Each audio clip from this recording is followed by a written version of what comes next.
कश्मीर में माह रमजान से पहले ही गिरा फरोशों की मनमानियां जारी। बगैर रेड लिस्ट के शहरियों से मनमाने दाम खरीदने लगे। हर किस्म की फ्रूट, सेब, माल्टे, चक्कू और केले के रेट दुगने बढ़ा दिए गए। शहरियों ने इस हवाले से वश न्यूज से बातचीत करते हुए कहा है कि जी हम आज फ्रूट खरीदने के आए हैं, क्योंकि जो है ना अभी इतने महंगाई हो गई है ना अरूज पे। हम गरीब आदमी 400-500 दिहाड़ी कमाने वाला, हम कुछ भी नहीं ले सकते।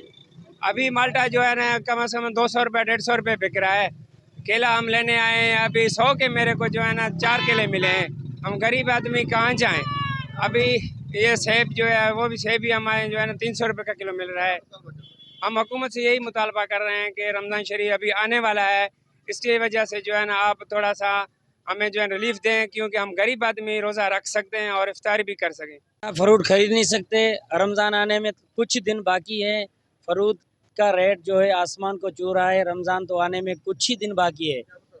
मुतालबा ये है कि खुदारा इस फ्रूट का जो रेट है वो कम किया जाए, ताकि गरीब जो है फ्रूट खरीद सके और अपने बच्चों को लेके जाके खिला सके।